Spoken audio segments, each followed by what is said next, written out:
pertama yang akan saya jelaskan, dalam penelitian, yang pertama kita harus mencari tempat untuk mempublikasikan hasil penelitian.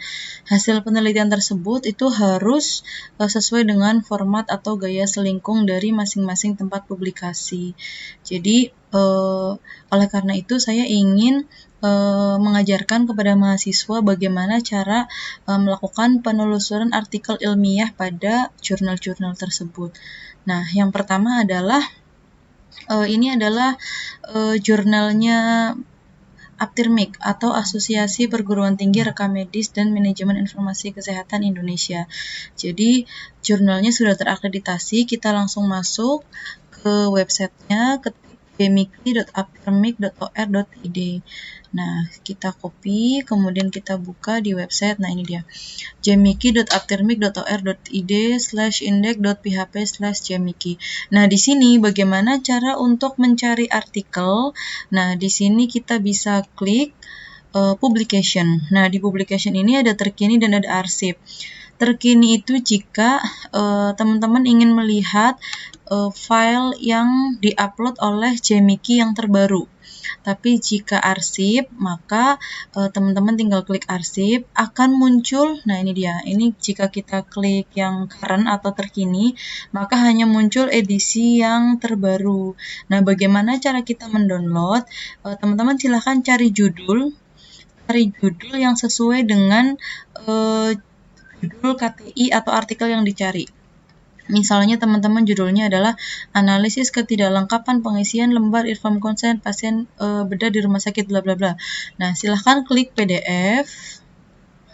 Kemudian akan muncul artikelnya. Kemudian klik unduh file. Nah, di sini teman-teman akan diminta ditaruh di folder yang sesuai dengan komputer teman-teman. Nah, di sini misalnya saya taruh di mata kuliah Medlit, kemudian saya buat folder Medlit. Nah, jangan lupa di sini ada nama filenya 246-1122-1pb. Ini tidak perlu kalian rubah nama filenya, tapi cukup langsung di save. Ya, nanti file yang sudah di save ini akan kita save ke dalam Mendeley untuk membuat daftar sitasi yang otomatis. Nah, kalau misalnya teman-teman cari artikel dalam arsip atau bisa lihat edisi-edisi sebelumnya, itu bisa dilihat di sini dari edisi 2020, 19, 18, 17. Misalnya saya cari edisi 2017, tinggal diklik. Kemudian kita cari artikel yang sesuai dengan permintaan kita. Nah, kemudian misalnya ini implementasi pengisian formulir inform consent. Nah, kita klik PDF. Kemudian akan muncul artikelnya. Sambil menunggu kita klik unduh file. Nah, seperti tadi kita save filenya, tidak perlu di rename filenya. Nah, oke. Kemudian yang kedua, yang pertama adalah tadi Jmiki, sekarang yang kedua. Yang kedua itu adalah INOHIM, Indonesian of Health Information Management Journal. Nah, ini merupakan jurnal milik Esa Unggul, jurnal rekam medis dan informasi kesehatan miliknya Esa Unggul. Nah, kita tinggal buka inohim.esaunggul.ac.id. Nah, ini dia. Nah, di sini kalau teman-teman pengen lihat yang terkini atau current, tinggal klik current. Kemudian akan muncul list judul-judul yang sesuai dengan permintaan kita, tinggal dicari misalnya analisis ketidaklengkapan pengisian formulir rekam medis. Tinggal kita klik PDF-nya. Akan muncul sama seperti tadi, kemudian download this PDF file. Nah, ini dia muncul artikelnya. Nah, kemudian kita save. Begitu. Begitupun kalau teman-teman klik di arsip, maka akan muncul seluruh artikel. Misalnya 2018, nanti akan muncul semua artikel yang kita minta. Nah, bagaimana jika kita mau search, mau cari? Nah, misalnya saya judul penelitiannya adalah ketepatan coding. Kita tinggal klik, kemudian kita klik search. Nah, maka akan muncul seluruh artikel artikel yang mengandung kata ketepatan codingnya. Kita tinggal klik. Nah, kemudian tadi yang mana artikelnya tinjauan ketepatan, kemudian klik PDF, kemudian download this file PDF, kemudian kita save gitu. Nah, kemudian apalagi yang ketiga? Yang ketiga adalah JPPK atau Jurnal Penelitian dan Pengembangan Pelayanan Kesehatan. Nah, langsung kita masuk ke dalam website yang ketiga, yaitu JPPK. journal2.litbang.kemkes.go.id. Nah, di sini teman-teman bisa melihat current issue atau yang terkini di sini, atau teman-teman lihat arsip. Nah, jika yang current issue, artikelnya dilihat di bawah. Misalnya kita mau mengambil yang ini, kita tinggal klik PDF, akan muncul artikelnya, kemudian kita klik download. Nah, setelah itu kita save ke dalam folder. Nah, oke. Bagaimana jika kita mau search, misalnya search by name, misalnya mencari nama seorang peneliti gitu, kita tinggal search, nanti akan muncul list-list mengandung nama peneliti tersebut atau tema tersebut, tinggal diklik seperti ini, kemudian kita klik PDF-nya. Ini klik PDF, kemudian kita klik download. Biarkan artikelnya tidak perlu di rename, langsung save. Begitu. Nah, selanjutnya website yang keempat yaitu jurnalfkmui.ac.id. Nah, kita coba buka. Nah, di sini kita membuka jurnal fkm.ui.ac.id itu terdiri dari banyak jurnal. Ada jurnal Kesmas, ada jurnal Ekonomi Kesehatan, Journal of Indonesian Health Policy and Administration, ada jurnal administrasi rumah sakit, dan lain-lain. Nah, mungkin yang lebih tepat untuk kita, orang rekamnya di situ adalah jurnal administrasi rumah sakit atau jurnal RC. Nah, kita tinggal klik go to site. Setelah go to site, maka akan muncul seperti ini.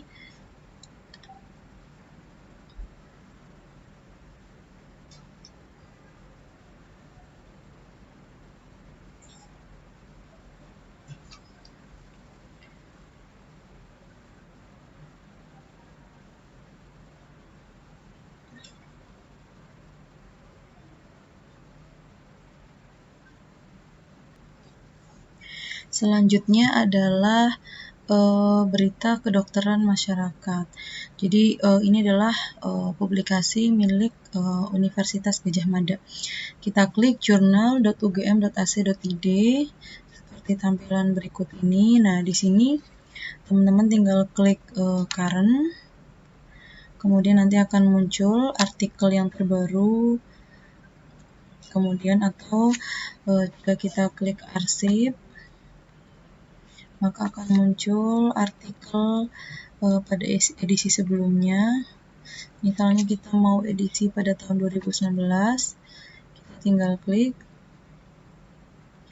maka akan muncul edisi pada tahun 2019. Edisi volume nomor 35 nomor 10. Kita tinggal klik PDF, maka akan muncul artikel sama seperti jurnal-jurnal lainnya. Kita tinggal klik download this PDF file, kemudian kita save. Demikian. Jika menggunakan search juga bisa teman-teman gunakan. Kemudian selanjutnya adalah selain BKM yaitu jurnal UGM, jurnal kesehatan vokasional. Jadi ini jurnal milik Sekolah Vokasional Universitas Gadjah Mada. Kita bisa klik jurnal.ugm. Nah, ini dia .ac.id /Jkesvo. Di sini kita tinggal klik arsip atau current atau search. Kita klik misalnya edisi 2019. bulan Agustus volume 4 nomor 5, maka akan muncul seluruh edisinya. Nah, berikut ini. Maka kita tinggal pilih, misalnya kita mau ambil survei asupan asam folat, misalnya kita tinggal klik PDF. Nah, kemudian download this PDF file. Nah, kemudian kita save. Nah, tadi merupakan penjelasan dari bagaimana cara mendownload artikel dari masing-masing jurnal. Jadi kita tidak perlu lagi mengambil tulisan dari WordPress, Blogspot, Wikipedia. Nah, saya sudah ajarkan bagaimana cara mengambil artikel dari jurnal-jurnal yang terpercaya. Nah, ini dia. Kemudian ada format penulisan atau gaya selingkung. Format penulisan di sini mengikuti pedoman masing-masing jurnal. Jadi ada di setiap websitenya di mana. Nah, di sini kita bisa cek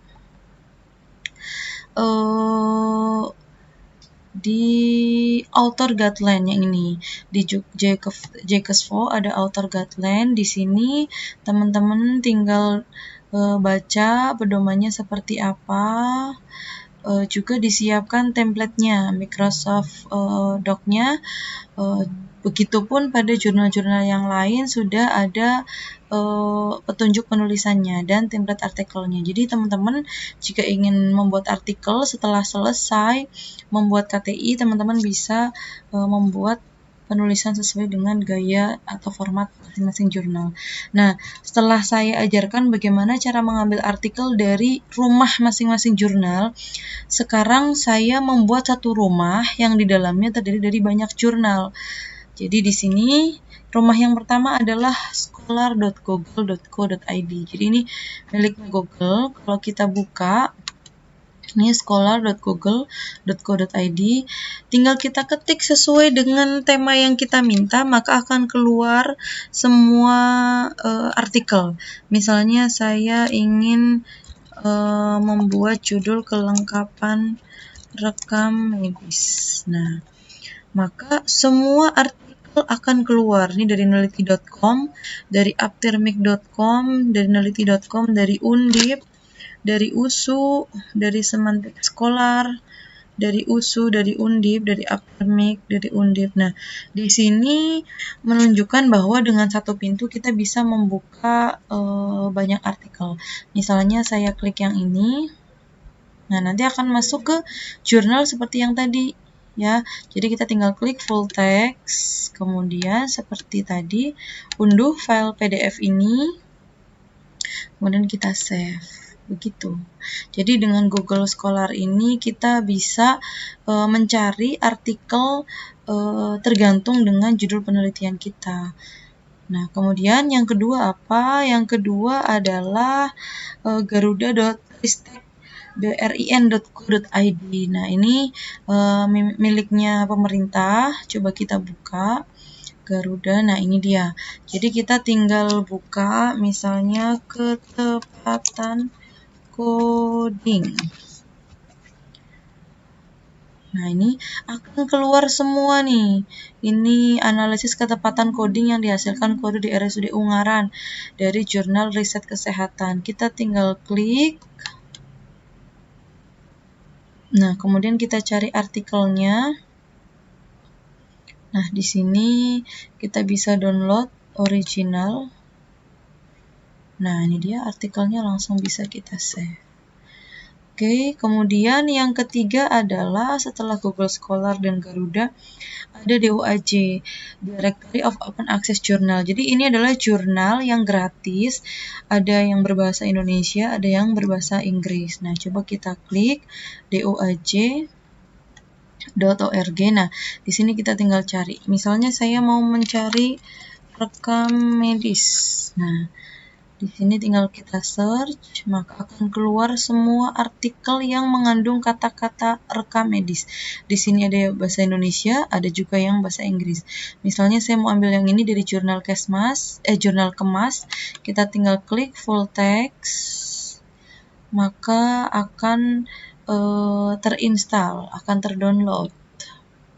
Nah, di sini langsung di-linkkan ke jurnal Kemas. Kita cek. Nah, di sini kita cari PDF-nya ada di full text, PDF. Akan muncul artikelnya seperti ini. Kemudian kita download this PDF file. Nah, kita download. Oke, kita save. Kemudian setelah DOAJ ada isjd.pdii.lipi. Ini punyanya LIPI, Lembaga Ilmu Pengetahuan Indonesia. Nah, kita tinggal klik isjd.lipi.go.id. Nah, di sini kita tinggal cari artikelnya pada kolom search. Misalnya saya mau mencari rekam medis, saya cari di sini. Oke, maka akan keluar seluruh artikel yang mengandung kata-kata rekam medis. Kemudian klik PDF. Nah, ini akan muncul artikel, kita download PDF, kemudian klik save.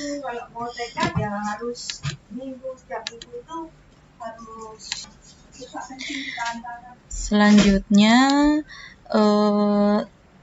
setelah kita bisa membuka artikel, nah kita bisa mencari dengan satu kata kunci. Kita bisa mencari di bermacam-macam tempat seperti di Google Scholar, kemudian di portal Garuda, kemudian di DOAJ. Nah, kemudian ini minggu depan saya akan jelaskan tentang pengelolaan referensi menggunakan Mendeley. Jadi file yang tadi kita download itu jangan dibuang, harus kita save karena akan dipakai untuk praktikum Mendeley di pertemuan depan. Nah, untuk pengecekan tata bahasa kita bisa menggunakan grammarly.com. Jadi teman-teman jika mentranslate bahasa ke dalam bahasa Inggris, jika masih ada yang salah kita bisa perbaikinya dengan grammarly.com. Kemudian yang terakhir adalah bagaimana cara mengecek plagiarisme. Jadi kita ingin tahu berapa persen persamaan artikel kita dengan orang lain, bisa menggunakan plexscan.com/plagiarism check. Nah, demikian yang dapat saya jelaskan. Terima kasih. Wassalamualaikum warahmatullahi wabarakatuh.